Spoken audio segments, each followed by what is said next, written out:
President Aquino says his just concluded trip to Vientiane, Laos was designed, among others, to ensure the protection of the rights and welfare of overseas Filipino workers. The president made the statement upon arrival from Vientiane last night, where he attended the 9th Asia-Europe meeting. Rocky Ignacio filed this report.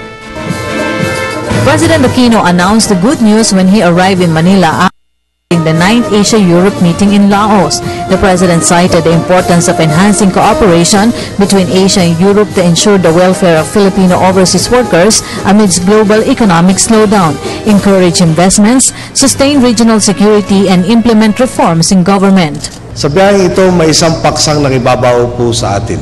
Ito ay ang pangangalaga sa kapakanan at karapatang pantao ng ating mga OFWs. Dahil sa mga problemang pang-ekonomiya at politikal ng ibang bansa, may mga pagkakataong maaaring makaranas ng diskriminasyon at pang-aabuso ang ating mga kababayan. Isa ito sa pinakamalaking dahilan kung bakit bumiyahe tayo at lumahok sa ASEM.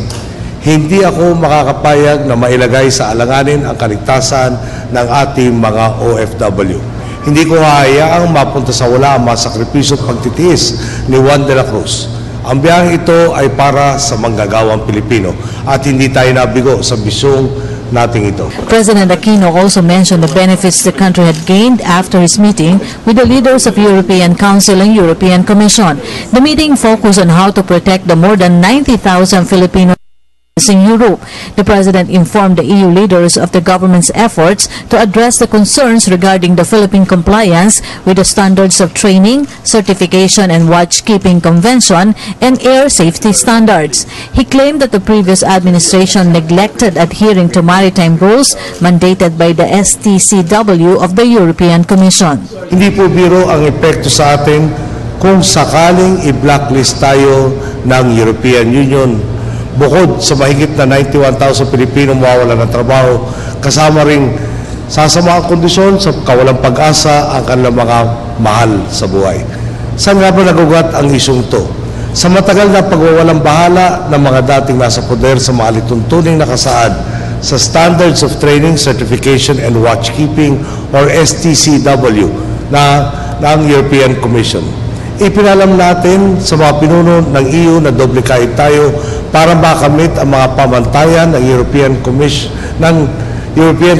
at ng European Maritime Safety Agency.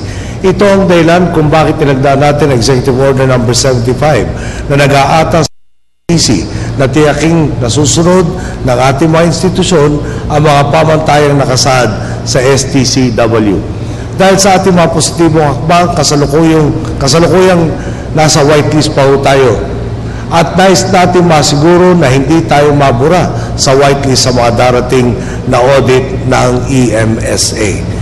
Ipinabatid natin ang kontribusyon ng libo-libong Pilipinong seaman sa shipping industry ng EU at ng buong mundo. The President cited the support for a rule-based and peaceful resolution on the territorial disputes in the West Philippine Sea. Leaders of ASEM have praised the Aquino administration in its efforts to attain peace in Mindanao. Nakasentro naman po sa pagbuo ng malinaw na patakaran sa West Philippine Sea ang naging pagpupulong kasama si Prime Minister Yoshihiko Noda ng Japan.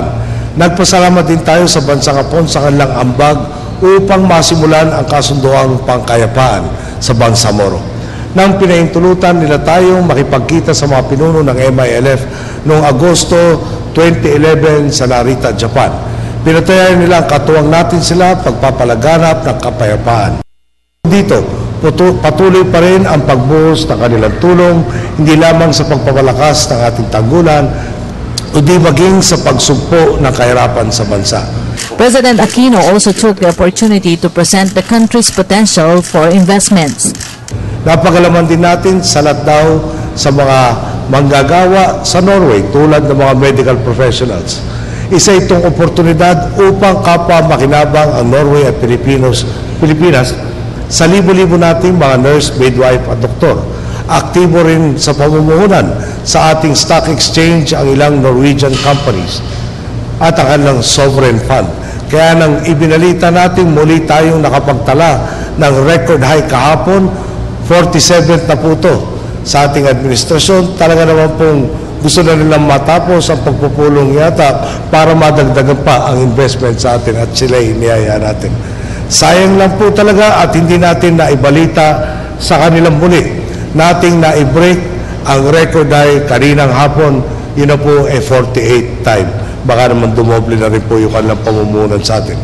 At hindi na po kung bukas, baka sakali, malampasan na naman natin to, baka yung good things also come in threes. Baka po ngayon pa lang, ay nagbubuhos na sila ng sakatutak na puhunan sa atin at talaga namang pong tatanggapin at alagaan natin ito. Meanwhile, President Aquino is hopeful that more Filipinos will be inspired by the gains that the country had achieved under his leadership. For the People's Television, Rocky Ignacio.